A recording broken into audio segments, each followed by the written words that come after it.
you've said, like, for example, in this interview, that Venom were the band that got you really excited by, like, black metal. Venom used to scare the shit out of me. Yeah. Really? Yeah, I was just a little kid. Yeah. Well, not a little kid, but I mean, an 18-year-old back then was far more sheltered than an 18-year-old these days. And you'd see the pictures of Venom in magazines like that and just be like, these guys are serious.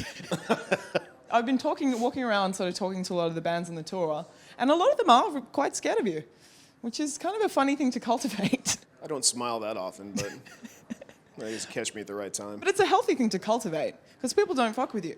Well, I mean, that's... Yeah. I get it, because that's how I was with Glenn Tipton, KK Downing, Rob Halford, Dio, Tony Iommi. And Tony Iommi was the last one I got over the hump, and I consider him a bro, you know? He was my last one. He's pretty amazing. He would come... Gentle spirit. I remember one of the Ozfest, maybe 04 or something. Yeah.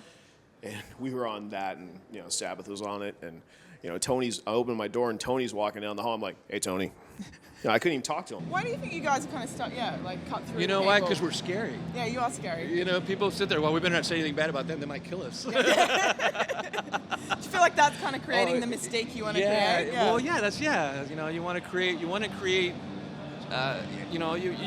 present an image, you know, a persona, and I think to some extent we kind of scare people. Yeah, you do. Which I'm happy with that. And Kerry's got that King Tut beard, you know, when he does it all King Tut-like. It's like he looks like an Egyptian king or some shit. The bulldog. I'm a King Tut. An Egyptian Viking. I was just going to say that. Yeah, that doesn't really work, but it's okay. No, but that's a nice analogy. What have been the most creative periods in your life, do you think? Would be the first 3 records. Yeah? Yeah, those are the most creative period of my life. South of Heaven. What would you tell the Kerry King from back then? From the South of Heaven, Kerry King, I would have said, pay more attention and write better leads, you dick. What about Show No Mercy? Oh, I'm okay with Show No Mercy. When we started doing what we did, I would have been happy with Show No Mercy. If it didn't go beyond that, I was thinking, you know, I'd be like, I have something to say. Look what I did. As the AC/DC of metal. Yeah, I'm not blowing sunshine on my ass, but you know, I think it's an apt comparison. It makes sense, you know? Yeah. I mean, AC/DC made the same record 100 times.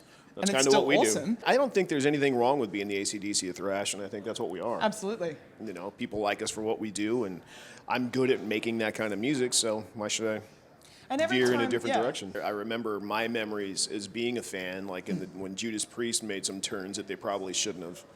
And I don't want to do that. I consciously don't want to do that.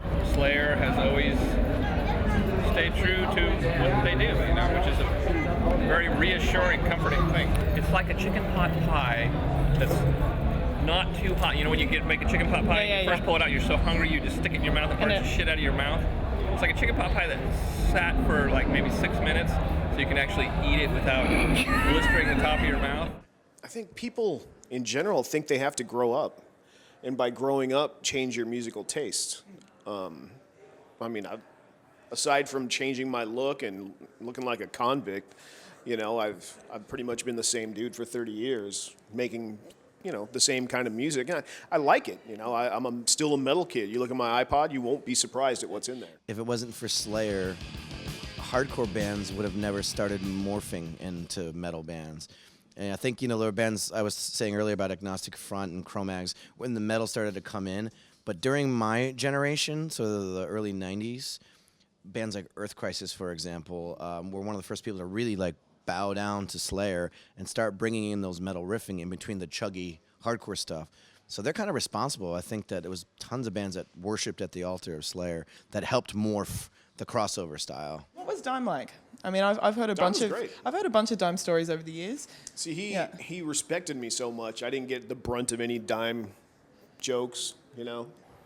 It was more like just hanging out and, you know, one of us is drunk or the other one's drunk. Depends what we were drinking. If we were drinking his drinks, I was drunk. If he was drinking my drinks, he was drunk. That whole, what is it? Wear it, drink it or wear it? But we got to do the last Pantera tour ever. Wow. In 2000. It was the only time we ever played with Pantera, and I'd tried to do it for years. And I said, man, why don't you take us out and open, you know, because Pantera was huge then. Do you remember when you guys first met? I was going for an audition for this shitty band. I didn't know it was shitty at the time. And he was, I guess it was in some kind of warehouse, and Jeff was the dude in the office, I guess, you know, running, kind of like, I guess it was a studio, and he was like, you know, putting people in the right rooms and stuff. And I came out, after playing with a horrible band. And he was playing guitar, and I was talking to him for a second, and he was playing all the songs I knew. And I said, hey, man, are you in a band? Would you like to be? And we went. I met Tom in my first band. Of course. And I kept the idea because I knew he could scream his ass off. If the opportunity arose, I would be going back there. The Clash of the Titans tour in 92. You had, three of the greatest metal bands ever, Slayer, Anthrax, and Megadeth. Do you remember much about the Clash of the Titans? No, Yeah. I don't. I don't. I have vague memories of certain things that went on. I have the memories that people share with me because they were there and I wasn't mentally there completely. Yeah. So. And there was 6 or 7 of us out there on the roof shooting this Hilton sign, and And we it's you shot and it Slayer, yeah? so much. It was just completely multicolored. Like by the time we were done, this big, giant white Hilton, sign, and we just basically repainted it with paintballs. Yeah. That was an expensive party. We had to pay for the new Hilton sign. Yeah. It's good kind You're of. welcome, Indiana Hilton. Yeah, I did a lot of crazy things on that tour, and then I think it all ended on Divine for me because Divine was that was completely alcoholic. Yeah. Oh yeah, it was stupid alcoholic. Like to the point of wake up, can't actually, still drunk. Yeah, you know what my I mean. liver and then, hurts. and then that kind of stuff carries on. It carries on after you tour, a part of my life, and and I end up getting DUI. Oh, dude. Yeah, and I figured that's when things needed to change. Yeah, you didn't have to go to jail or anything, did you? Yes, No. I Oh, did. dude. Yeah. Yeah, That but would have been that's- but that- sobering. But see, yeah, it was sobering. Yeah. So that's when things changed for me. Over the years, I've removed myself from all of that. Because that's a few decades of partying. Yeah, You've probably that's streamlined when I could do it. That's when I was invincible. I'd say the first 15 years were really good because by the time you hit 30, it's like, every 10 years, it's like at 30 it takes 3 days to recoup, and now I'm at 50. So now you're just like peaceful Now I just in wake the corner. up and feel great and watch everybody laugh. Megadeth doesn't play any of their evil songs from the beginning anymore because he's a born-again Gone. Christian. Yeah, I like that little lie late in life. It's an interesting one. Yeah. Oh, maybe he's looking for redemption or something. He's looking to abdicate Covering his his sin. bases is what Yeah, he's exactly. Mustaine is a very interesting person. Yeah? Yes. Yeah, he does. He has very strong views, let's just say. Yeah. Me and Jeff used to go see Metallica Yeah? with Ron McGovney still in the band. That's when we first met him, but it wasn't really a like, bro. formal- Yeah, yeah, it wasn't hey, like, dude, bros. bro. It was more like, dude, we're playing with Metallica. Cool. We saw Mustaine play with Metallica. Oh, killer. And that's when I'm like, man, that guy, he blew me away because he was ripping these crazy leads and he's looking that way. He just wasn't even paying attention. He's just ripping. Yeah. And then when the time came where he had Megadeth and he was looking for a guitar player, there's a guy that knew both of us through the guitar company and hooked us up. And I did it out of respect and admiration for a guy that I looked up to as a player, but Yeah. I already had Slayer. Yeah. And I think that's what caused a lot of rift between us and Megadeth for years because there was that gray area where I played 5 Megadeth shows.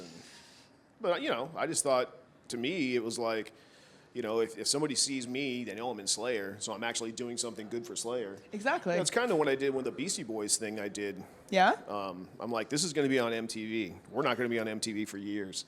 So maybe by me being on MTV, people will, think, hey, that's a guy from Slayer. Yeah. Do you think thinking, I guess, you're obviously conscious of what you project, that's one of the reasons why you guys have transcended so many other bands and so many other bands have sort of been left by the wayside. And you think of it, I guess, in a more holistic way. I look at the big picture a lot, especially anymore, because so many people depend on us putting out good music and coming around and putting on good shows, which I don't really worry about because that just comes natural.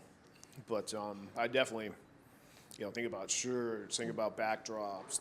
I've done the set list since the dawn of time. Have you ever seen someone with a tattoo of, your band or your face or anything, and it's kind of quite confronting? Yeah, there's a or- lot of that. This Who's is as that? close as I'm going to get to putting a band on my sleeve. That's my wife. Oh, wow, she's beautiful. And then that's my son and daughter. So Oh, that's amazing. That's as close as I'll get to putting someone's face on me. Yeah, did she calm you down a bit?